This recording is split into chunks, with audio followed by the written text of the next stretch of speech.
আমি অনেক বেশি ঋণে জর্জরিত, এত পরিমাণ ঋণ যা শোধ করার মতো আমার কোনো সম্পদ নেই যা বিক্রি করে ঋণ পরিশোধ করতে পারি। এতে একে তো ঋণ পরিশোধ করতে বারবার ওয়াদা দিয়েও পরিশোধ করতে ব্যর্থ হচ্ছি, যা মুনাফিকির শামিল। এই মুনাফিকি থেকে আত্মহত্যা আমার কাছে উত্তম মনে হচ্ছে। যে ভাই প্রশ্ন করেছেন, প্রথমত তার তওবা করা উচিত, শয়তান তাকে বড় ধরনের ধোঁকা দিচ্ছে। আপনি যে মুনাফিকের কথা বলেছেন, বারবার টাইম দিচ্ছেন, টাইম রক্ষা করতে পারছেন না, এটা মুনাফিকি হচ্ছে, কারণ মুনাফিক ওয়াদা রক্ষা করে না। ঠিক আছে, এই মুনাফিককে বলা হয় মুনাফিকে আমলি। মুনাফিক দুই প্রকার, একটা মুনাফিকে ইতিকাদি আর একটা মুনাফিকে আমলি। মুনাফিকে ইতিকাদির কারণে খারিজ আনিল মিল্লাহ, ইসলাম থেকে খারিজ হয়ে যায়, মানুষ কাফির হয়ে যায়।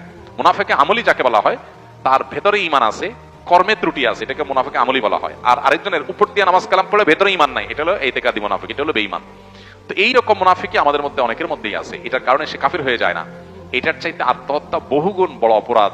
আত্মহত্যা কত জঘন্য অপরাধ! স্বয়ং নবী করিম সাল্লাল্লাহু আলাইহি ওয়াসাল্লাম বলেছেন, আত্মহত্যাকারী ব্যক্তি স্থায়ী জাহান্নামী হবে, জাহান্নামে চিরকাল থাকবে। মুহাদ্দিসদের অনেক মুহাদ্দিসরা ব্যাখ্যা করেছেন যে সে নিজেকে এটাকে যদি বৈধ মনে করে, হালাল মনে করে, তাহলে সে কাফির হয়ে যাবে, এই জন্য সে চিরকাল থাকবে। কিন্তু চিরকাল থাকবে এই কথা হাদিসে পরিষ্কারভাবে বলা আছে, যদি জাহান্নামে যদি কেউ আত্মহত্যা করে মারা যায়। এই জন্য আত্মহত্যা করে মুসলমান করতে পারে না। এই যে কষ্ট হচ্ছে, ঋণে জর্জরিত হয়ে গেছেন, দিতে পারছেন না, মানুষের কাছে ছোট হচ্ছেন, পালায় বেড়াইতে হচ্ছে, এই যে কষ্ট হচ্ছে, তারপর আত্মহত্যা করছেন না, এটাই হলো পরীক্ষায় জিতে যাওয়া। আর যদি আপনি আত্মহত্যা করেন, তাহলে আপনার দুনিয়াও বরবাদ, আখিরাতও বরবাদ, খাসিরাত দুনিয়া ওয়াল আখিরা। কারণ আত্মহত্যা কেন করবেন? আত্মহত্যা করবেন এই জন্য যে দুনিয়ার কষ্ট সহ্য হচ্ছে না, বাঁচার জন্য। তা আত্মহত্যা করলে কি বেঁচে যাবেন? আসল মরা মরবেন। আত্মহত্যা করলে যদি জাহান্নামে যান, তাহলে জাহান্নামের শাস্তিটা কি দুনিয়াতে দেনাদারদের চাপের চাইতে কম না বেশি? তাহলে এটা কোনো বুদ্ধিমানের কাজ হতে পারে না।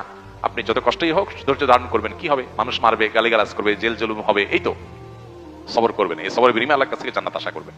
আর ঋণ পরিশোধ করার কোনো ব্যবস্থা নাই।